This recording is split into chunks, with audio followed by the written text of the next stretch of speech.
mission of the community college is to educate all members of the community. So when we say we are the community's college, we mean every person who lives in that community. And that could be someone who is homeless. It could be someone who is seeking a 2-year degree to transfer to a university. It could be someone who just needs to keep their CEUs or licensures up to date.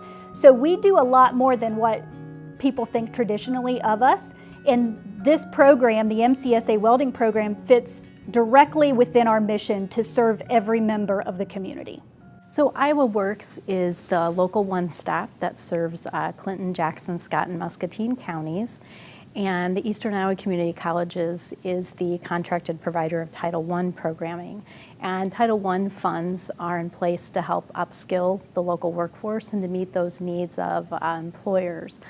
So that's why this was really an ideal project for us. It focused directly on what employer needs are and making a direct link between job seekers and employment needs in Muscatine County. MCSA exists to fill gaps in the community. We're the voice and innovation for those in need. So we provide shelter, supportive services, healthcare, anything around that can get people in a position where they're sustainable are the things we look to do. And so income's a big piece of sustainability with housing. You know, the leading cause of homelessness is lack of affordable housing. So if someone can improve their income, often that's surmountable. And so anytime we can engage around income and income opportunities and improve, if you think about it, but not even improve the income opportunities, we're also improving education through this particular program thanks to MCC. That's a win-win-win for our clients. It's a win for our community, and it's certainly a win for long-term for the clients' families. So many things from MCSA have come out of a single conversation. And in this particular case, Scott Delkey, our program director, was speaking to Bob Albee, who's the past president of MCC, about a conversation he had with Hoffman Incorporated, who is a supporter of MCSA, and a need they had for welders. And we obviously have a lot of folks here that would have a better opportunity if their income improved. And so from that, Bob got busy and headed back to MCC and had some conversations there, and all of a sudden, we had people at the table from MCC, and it was just an amazing outcome because the folks at MCC, the energy they brought immediately to it.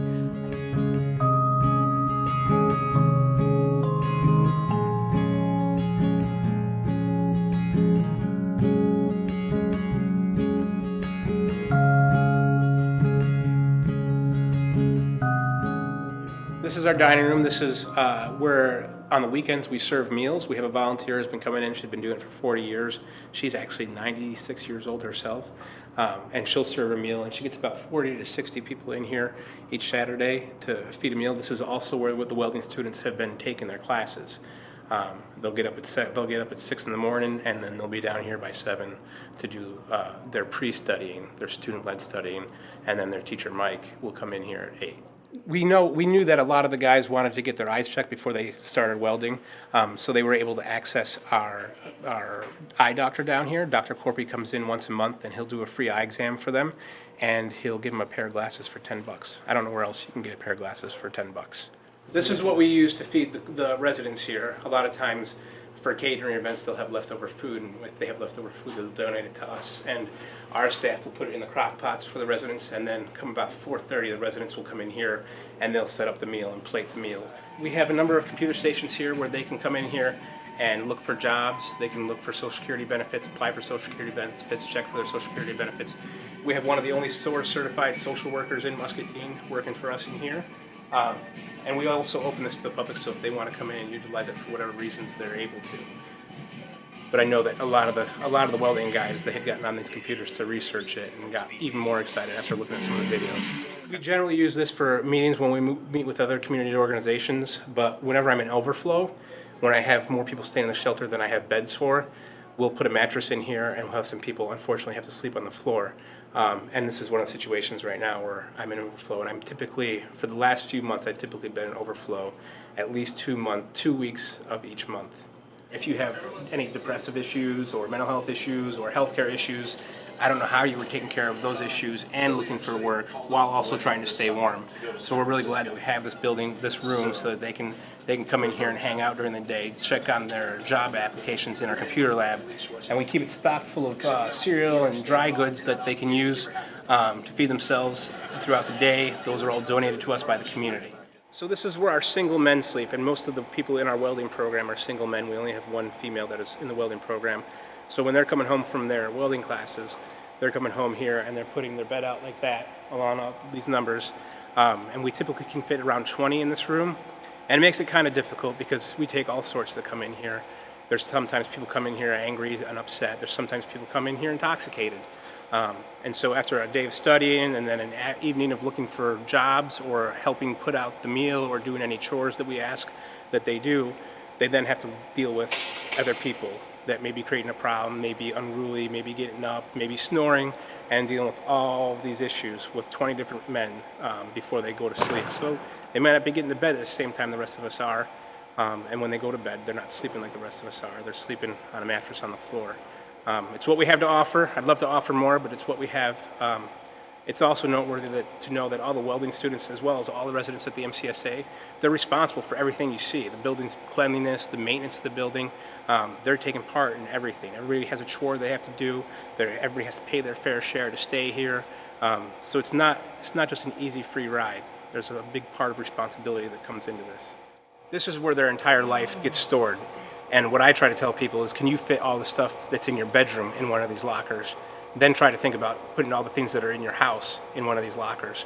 This is it. This is all they have. This is their entire livelihood. It's in one of these lockers. And it's kind of unfortunate. But these guys are making the best of it. Especially these welding students are going to have an entirely different future for themselves. My name is Miguel Adams. I was born in Brooklyn, New York. I got with other kids, some older than me, and we ended up doing things we were supposed to do, including drugs, and things escalated from there. I ended up, by the time I was 18, a drug program. At 17, I had a minor incarceration encounter. And after that incarceration, during my 18, 19-year-old, I wanted to get a job with the city, like any other young people. And they would ask me for my certificate of conduct. Back in those days, they didn't do the background check on the computers. So you had to go to the police station and ask for a printout of your background. So that alone, right there at a very young age, disenfranchised me from getting a job.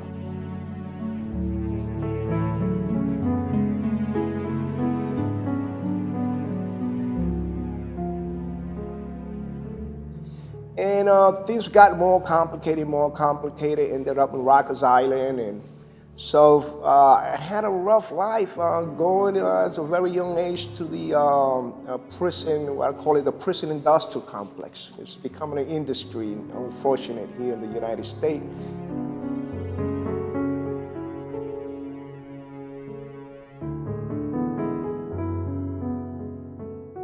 By the time I was 28, I had a diagnosis of AIDS in 1991. I was shooting heroin back at that time, and it was very complicated.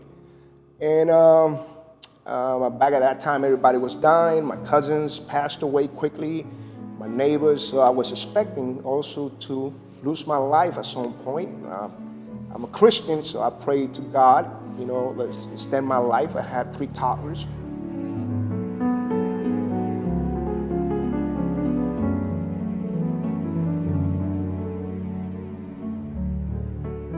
I tried renting, and I couldn't find a place because of the same dynamic of, I've went to some landlords here.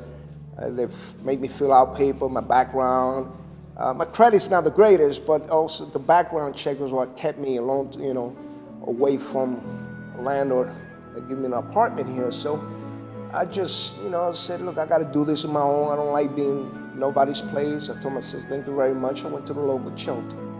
And there I met some great counselors, and they gave me a list, a bunch of landlords. Some landlords wouldn't reply back to me, but I found a landlord who didn't care about my past as long as I had an income. The shelter gave me that list, so that was good. And by the time I was there, it was very good. They supported me very good, and now they offer me this program, this welding program. I've been surprised. We started out asking everybody who would be interested, and the responses we got were everybody. and we had to figure out who was actually going to make it, who wasn't going to make it, and a lot of the people that initially said yes wound up not being the people that actually got into the program. The ones that got in the program had initially told me no. They didn't think they were capable of doing it. One guy, Joey, he told me that he's 150 pounds. There's no way he could be a welder.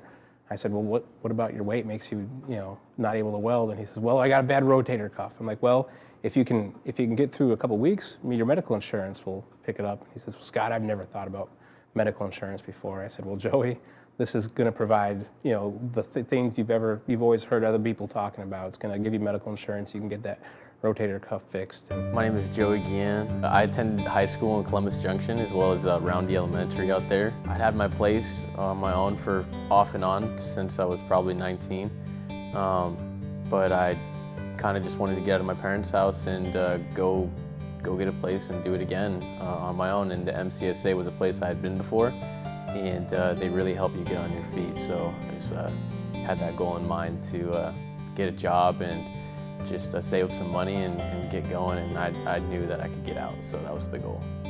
If I had worked 40 hours at the place I'm employed at right now, it would be maybe a little harder to compensate, I guess, for what I have. Is I have a lot of fines and that I'm trying to pay off, and different types of debts that I'm trying to pay off. So it would be a little bit harder, it would be a struggle.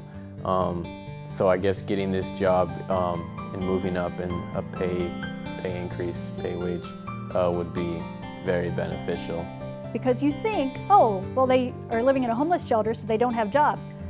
Most of them had jobs besides living in a homeless shelter. It just wasn't enough money because of maybe old court costs or fees or things that they're trying to pay off or their child support. It isn't enough for them to live on independently. I started the program and I didn't believe that, I had a lot of questions. If I was doubting myself, was this for me? Did I get myself into the wrong thing? Should I just take 40 hours at Yaki Shack? But towards the middle, I'd gotten very inspired just by the people around me.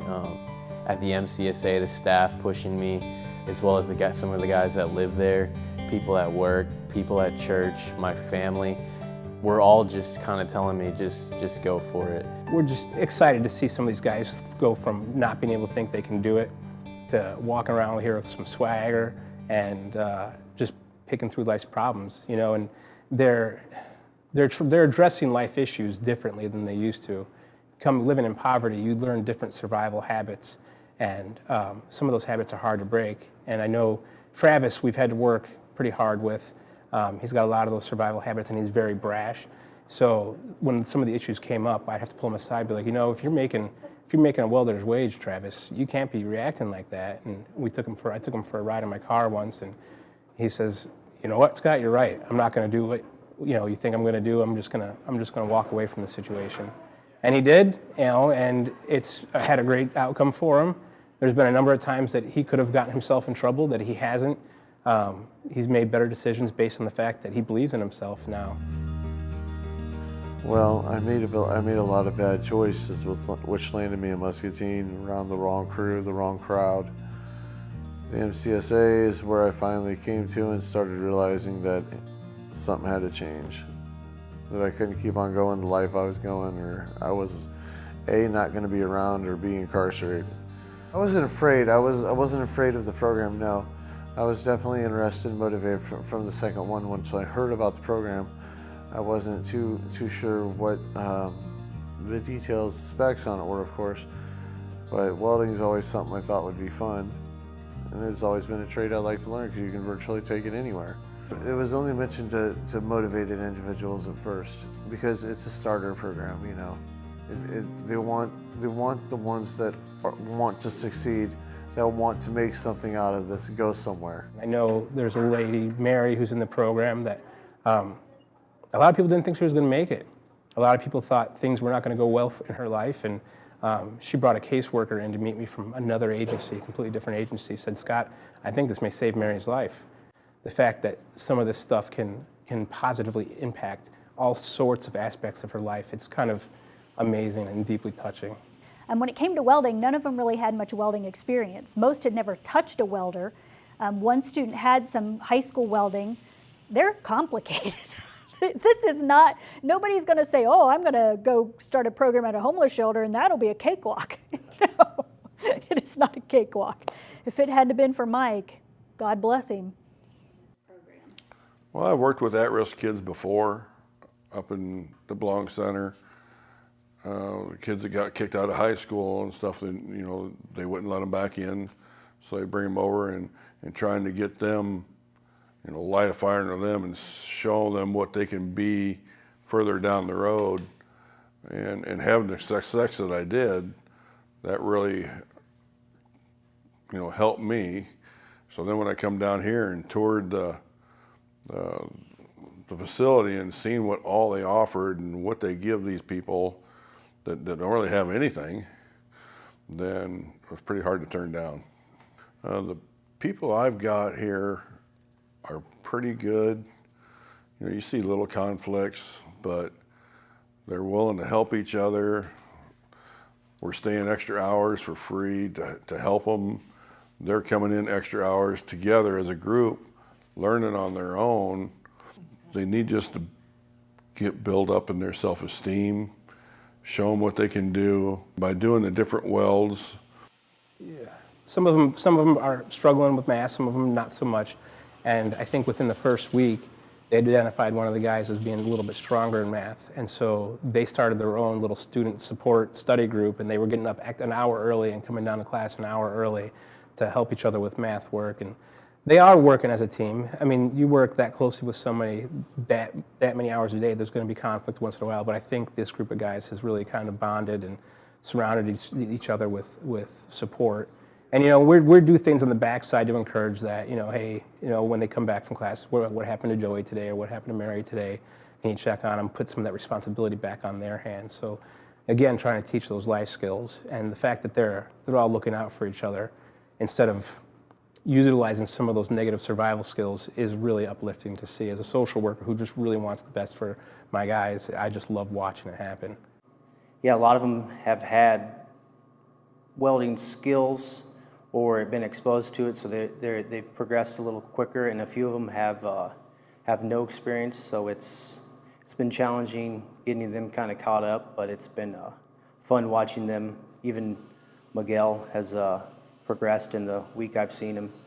The only experience that I bring is that basic mathematics, you know, that you learn in school and that I could catch up with. I like the dynamic of the group because of course, we got great teachers, but also we've helped each other. I've looked at how well they're doing, so I ask questions to them. Working with Mike and Chris, just great instructors, and I've learned so much more about, I guess, the welding industry, and I didn't know too much about anything about manufacturing or on a big scale. It's kind of just more warehouse work. So this is kind of like a T-weld right here. It's just going to be on both sides, and we're either going either direction with the gun, this way or that way. But what I'm doing right here is actually just setting up another piece of metal right here and doing 3 passes, trying to get this nice flat and flush. But right now, this, you know, we really want these just to be kind of like really nice penetration on top and bottom. This is kind of what we've been working on just for the past couple days. Right now, they're really pushing hard in the weld lab here area. Trying to keep them motivated in the classroom was a little bit different because they didn't understand it. Then we went to the hands-on the chalkboards and stuff. Then they started understanding the print reading a little bit better and the drawings, and you know, it's hard to just read and then pick it up, and you know, they got to have it showed to them and explained to them, but they're doing fantastic. Like I said, like I have just wanted to open up opportunities for people to get out of poverty, to live a different kind of lifestyle, and Bonnie had been reaching out, Bonnie Nichols, our resource development officer, had been reaching out to local employers asking for sponsorship. And Hoffman Incorporated said, not only will we sponsor you, we'll also love to employ your people. And so that got me a meeting with Chris and Scott Lee at Hoffman, and they said, well, this is what we have. We have these welding opportunities, but they have to be able to pass our tests. And I said, well, man, what am I going to do about this? This is a great opportunity, but I don't really know many welders. So I just came back here, and I was talking to people, and I went to a different meeting, and Bob Albee was sitting in front of me, and I just happened to mention to him that, Hoffman had mentioned this to me, and I think it was within 4 days he had set up a meeting with Katie Watson. This program was developed by having the right people in the right place, asking the right questions. This isn't a new situation. This just happened to be a perfect storm because all of the players were willing to participate and to take a risk. Many people know Hoffman as a manufacturer of builder of silos, but we're more than that. Locally here we have a over 70,000 square foot fabrication facility, and we're in the community as far as we have an industrial service crew. We also have two other parts of our company. Yes, we're always looking for welders who can read a blueprint and then fit up a weldment.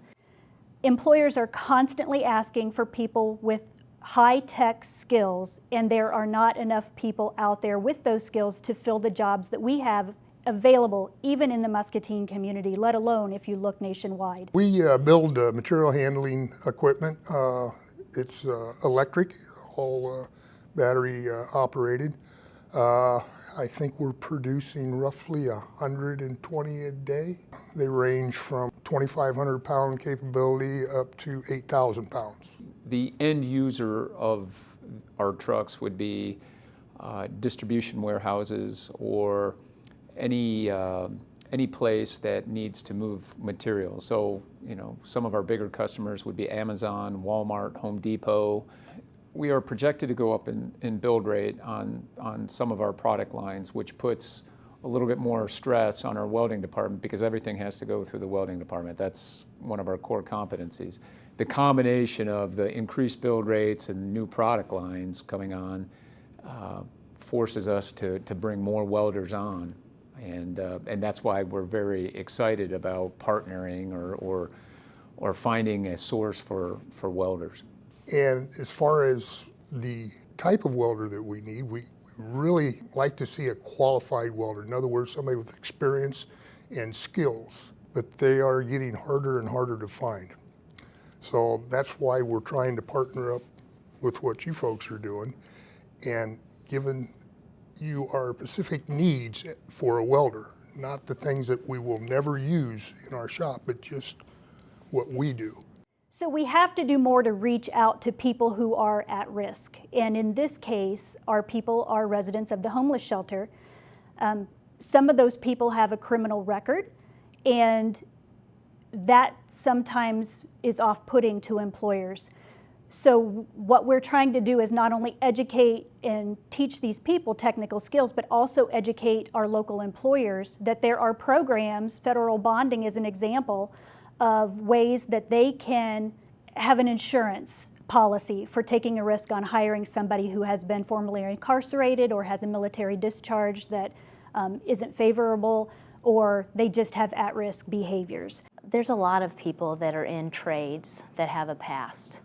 I can't tell you why, but they just always do. And so we have found at Hoffman that we have to be understanding and try to work with people. I mean, there's a lot of people that come to our facility, they don't have driver's license. And we have crew cabs so that we get them to work. And so we feel as an employer, if we can help get through some of those obstacles, we can maybe get people gainfully employed and get them into a successful career so that they can make something of their lives. I mean, there's a vetting out process. I mean, I don't think any company or any manufacturing or just any business would just take a blind chance. I mean, there's a certain vetting procedure. One of the vetting is passing the test.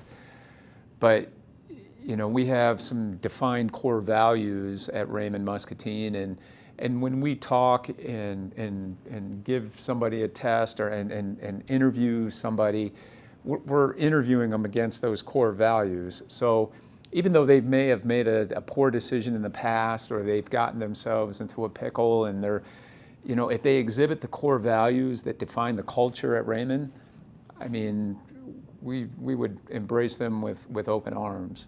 I think anytime we can have a good ending in mind when we start to bring somebody into the program is a great direction to look at. With having employer need and employer support behind this program, it makes it much more attractive for us because we're always looking for those good outcomes, looking for individuals to complete the training and then to get that employment. And I think this just sets it up really nicely. In developing this program, we knew we needed to have a laddered approach so that if they were in the program for a week, they received some sort of credential for a resume. If they stayed 2 weeks, there's another credential that was added. And if they stayed through the entire training, they would have a continuing education transcript certificate.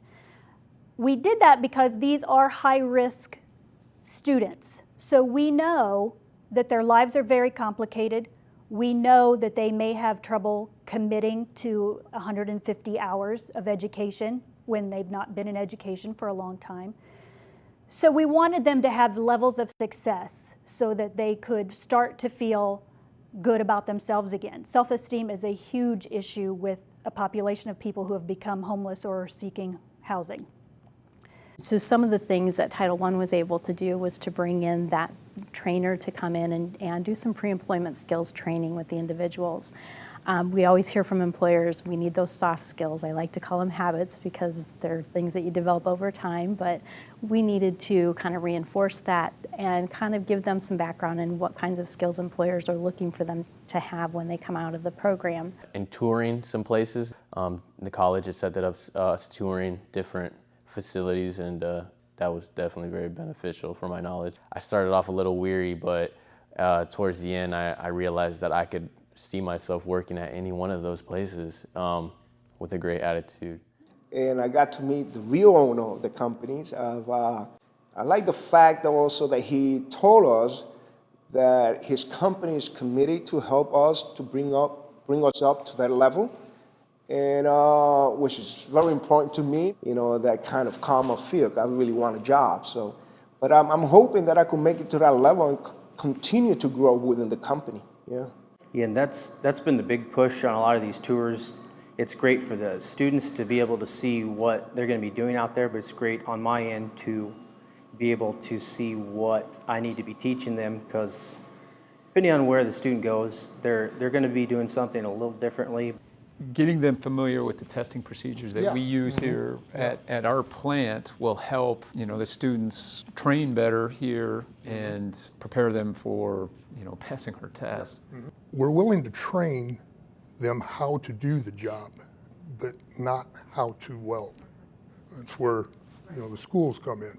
If you've never worked with people who are in transitional space, there's a lot that they have to do and have to comply with, so they can't always be in class all day like a traditional student who isn't doing anything else. And we knew that, so we built more lab time in to help them achieve the level of welding that they wanted for the employer they hoped to go to. I'm very unfamiliar with this kind of a set program. Like I said, I've been out of school for a long time, and I made a lot of bad choices that were not career motivated and what forth. But honestly, no, I'm getting a lot out of it. I love it here. I love the instructors. They're very helpful. They're very hands-on, very knowledgeable, and they want to help. And they're doing it out of the kindness of their own heart. It's not like they're just getting a paycheck coming here and saying, here, do this. They're coming here and they're actually hoping to help build a future in someone. I feel the instructors that are working with us want us to succeed.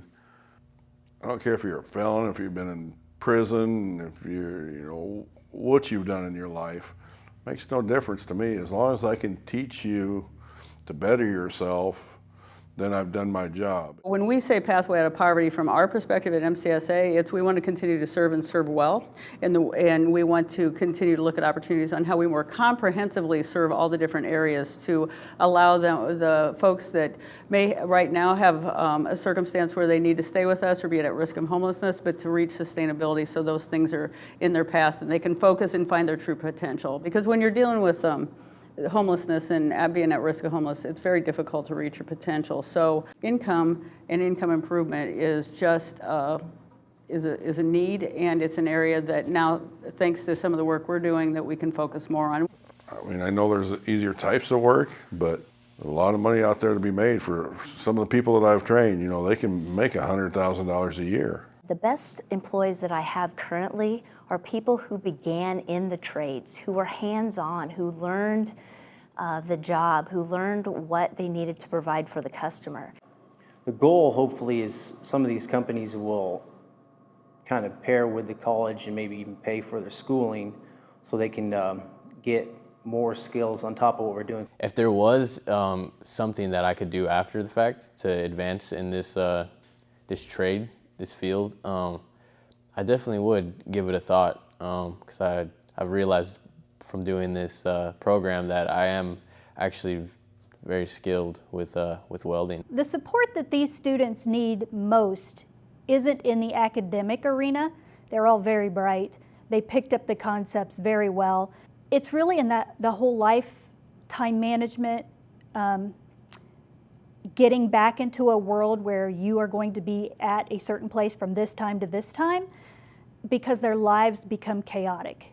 If you are in a transitional place in your life, you may have problems with addiction. You may have children who are no longer with you, so you have to go to prescribed times when you can see your children. You have to be on lists to be available for any housing that becomes available. You have to maintain that list. You have to work with your caseworker. You have to be making progress in different areas for different resources. And I had no idea. It was surprising to me how busy their lives are. You know, there's, like I said before, poverty brings its own survival skills that I think a lot of people aren't aware of. It brings its own level of healthcare problems. It brings its own level of lifestyle choices. And trying to reteach some of those or get around some of those and remove some barriers from people's lives to make them focus on their education and their future career is a lot of the work that our social workers have been doing here. They have been very helpful.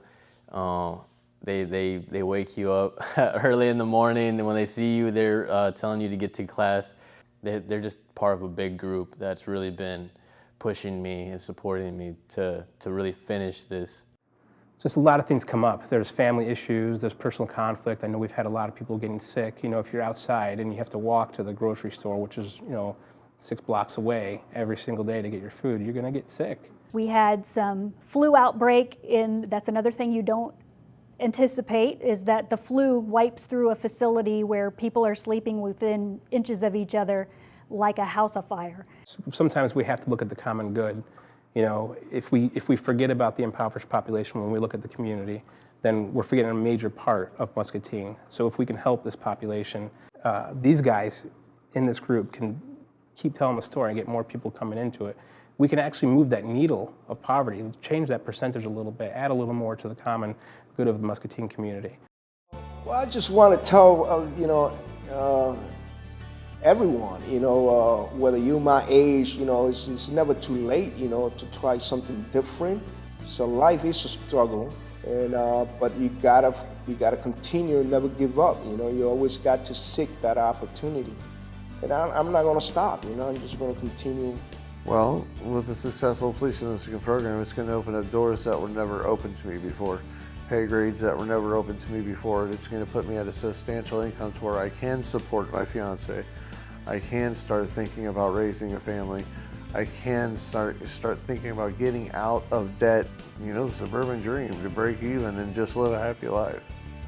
A lot of people told me was you have to believe in yourself, and just keep coming back. It kind of gets better. Something was just telling me that this is it's going to take me somewhere, and it's going to benefit me. So, you talk about folks from MS or MCSA and that grit and that determination, that falls right in line with that strong work ethic. So I know they have that, and I know they bring that. What I love about this is just that we take someone, like I said before, that's kind of down on their luck and hopefully just turn things around for the better for them and just give them a little confidence and someone to kind of believe in them.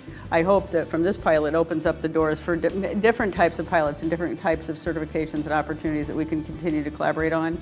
And the only outcome from that is more people being stable within our community. I certainly hope that this is very much a pilot project, that people see this and realize what a great opportunity it is all the way around. Our goal is that it doesn't end here, that they'll continue to go to school because, again, these are very bright people. They have some things that they're dealing with and they have some battles to fight, but we all do, really. And they just need a chance, and that chance has to come at the right time. What would success look like for each of these guys if in 5 years they're still working as a welder? You know, I love hearing them come back and tell me that they never thought welding was gonna be something they did, but they absolutely love it. They love creating something. You know, they're gonna go literally from being homeless to possibly making a middle-class income, you know, overnight. And that's just terrific for them to change their futures. And it makes me feel like we're actually gonna do something for this community.